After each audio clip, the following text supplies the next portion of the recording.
Pleasure. It's really about understanding the language of the people that love you, the language of your most valued customers.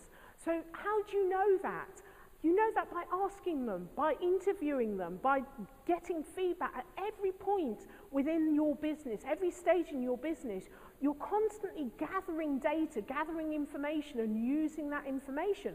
And you know, it's not a privacy thing. It's actually so that I can serve you better. It's about being open. So it's not the interrogator like me. It's really about having that inquiry in order to serve them better, develop products and services.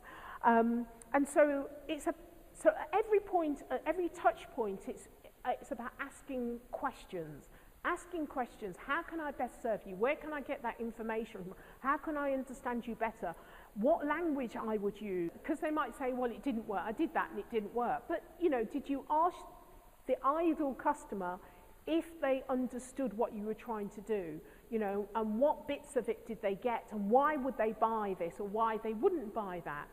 And it may be just one word that you need to change, or the colour, or they didn't see the call to action.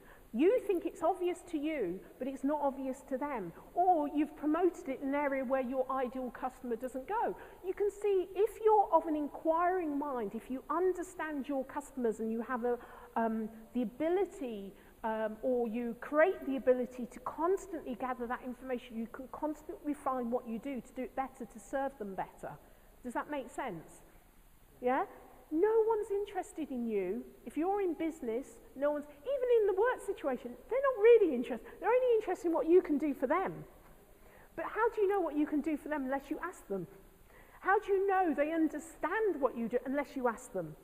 So it's really about having mechanisms in place so that you understand your market. Business owners will take the systems they've learned from bigger businesses or different businesses, and they apply the systems in their business because it's what they understand. And that's all well and good. But now your customer comes along and it's completely illogical to them. And a business owner will say, no, it does work, it makes sense because it makes sense to them. And remember what I've said, no one's interested in you. The whole point of having systems is to make it easy for your customers. The whole point of having systems is to make it easy for your colleagues, easy for everyone else, not easy for you. So when you design a system, you design it from your own perspective. But actually, you're not the one that's using it. You're irrelevant. And it's really sometimes difficult for business owners, for people that are creating the systems to understand that, to understand they're the least important. It's about the people using the system. So, how do you know it works? Ask them. Get them to test it. You know, and sometimes what I do a lot of customer experience, customer journeys, and I work with business owners, and they say, oh, it works perfectly, and I know that it doesn't.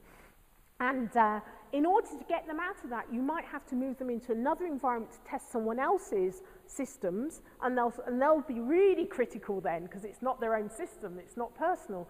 And then it's like, can you see how that might be similar to what you're doing? And suddenly the light bulb comes on.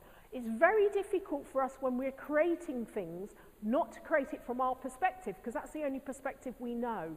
And so really, in order to help you, you've really got to be open and understand it's not about you. And so how do you get that information? You need to ask, get them to test and pilot it all. Does that make sense? You can ruin your own business by having systems where there's lots of blocks and barriers in place, and you're not getting customers because there's no call to action. They can't see the call to action. The call to action, there's 5 clicks, or you get them to the door and then you have a miserable person that's at the counter. We've all had that, you know, and you don't have the kind of person that upsells and cross-sells or gathers information, keeps in contact with them. So your systems can ruin your business. And you think you've invested all this time and money, and then you have systems that creates all these blocks and barriers to customers actually wanting. They've come to you, they want to buy, and then you've like put up the barriers for them not to buy from you. It just doesn't make sense. But often, as business owners, we just don't see that.